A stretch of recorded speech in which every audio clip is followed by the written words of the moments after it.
सबसे पहले राजनीति की बड़ी खबरें। नितिन नबीन ने भाजपा के नए राष्ट्रीय अध्यक्ष का पदभार संभाला। पीएम मोदी ने उन्हें मेरा बॉस कहकर संबोधित किया।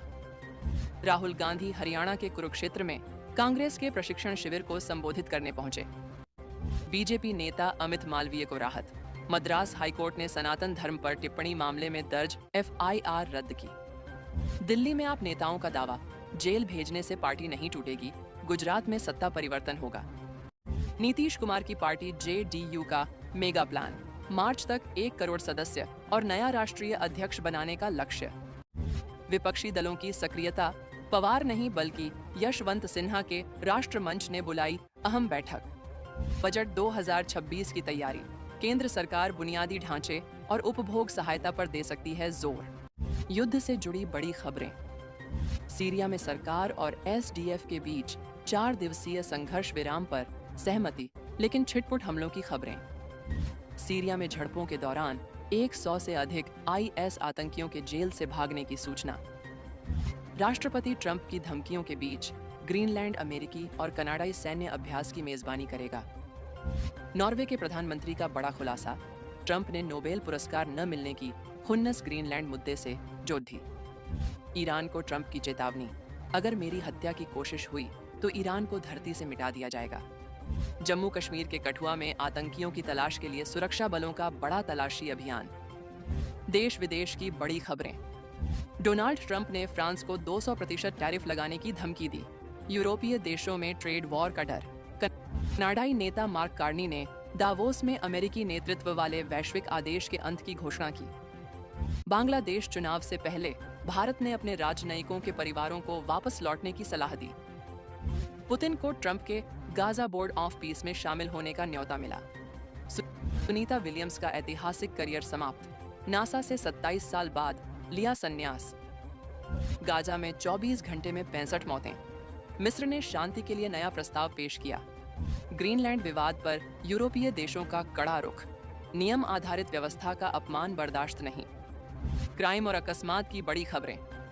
नोएडा टेक की मौत, सेक्टर 150 में डूबने से हुई मौत के मामले में बिल्डर गिरफ्तार। स्पेन में रेल हादसा, बार्सिलोना के पास दीवार गिरने से ट्रेन टकराई, ड्राइवर की मौत और 40 घायल। जम्मू कश्मीर के पुंछ में आतंकियों के 3 मददगार गिरफ्तार, 7 AK-47 राइफलें बरामद। श्रीनगर में 2 सरकारी कर्मचारी रिश्वत लेते रंगे हाथों गिरफ्तार। राजस्थान के जालौर में ज्वेलरी शॉप में लूट की नाकाम कोशिश, सीसीटीवी में कैद हुए बदमाश। बेंगलुरु में अवैध खनन मामले में ईडी की ताबड़तोड़ छापेमारी। अर्थव्यवस्था और बाजार की बड़ी खबरें। शेयर बाजार में हाहाकार, वैश्विक व्यापार युद्ध की आशंका से सेंसेक्स और निफ्टी में भारी गिरावट। सोना और चांदी की कीमतों में उछाल। सोना ऐतिहासिक ऊंचाई 1.50 लाख रुपए प्रति 10 ग्राम के पार। भारत और यूरोपीय संघ के बीच ऐतिहासिक व्यापार समझौते पर मुहर लगने के करीब। फोन पे को आईपीओ के लिए सेबी की मंजूरी मिली। $15 अरब के मूल्यांकन की संभावना। ह्युंडई ने अमेरिका में $20 अरब के निवेश का ऐलान किया। रुपये में कमजोरी जारी, डॉलर के मुकाबले अब तक के सबसे निचले स्तर पर पहुंचा। खेती और मौसम की बड़ी खबरें। उत्तर भारत में कड़ाके की ठंड, श्रीनगर में तापमान -1 डिग्री पहुंचा, अगले 2 दिन बारिश के आसार। दिल्ली में प्रदूषण से राहत, हवा की गुणवत्ता में सुधार के बाद GRAP 4 की पाबंदियां हटाई गईं। बजट 2026, कृषि क्षेत्र के लिए उर्वरक सब्सिडी और डिजिटल कृषि मिशन पर बढ़ सकता है आवंटन। आम के पौधों में तेजी से वृद्धि के लिए माली ने सुझाई खास जैविक खाद। स्टील इंडस्ट्री की मांग, सरकार ग्रीन स्टील ट्रांजिशन के लिए बजट में दे विशेष सहयोग। खेल जगत की बड़ी खबरें। T20 वर्ल्ड कप 2026 से पहले चोटिल खिलाड़ियों की सूची जारी, 2 भारतीय खिलाड़ी भी बाहर होने की कगार पर। सानिया नेहवाल ने प्रतिस्पर्धी बैडमिंटन से संन्यास का संकेत दिया। नोवाक जोकोविच ने ऑस्ट्रेलियन ओपन में अपनी 100वीं जीत दर्ज कर इतिहास रचा। लेह में खेलो इंडिया विंटर गेम्स 2026 का शानदार आगाज। महिला क्रिकेट, बीसीसीआई ने ऑस्ट्रेलिया दौरे के लिए भारतीय टीम का ऐलान किया।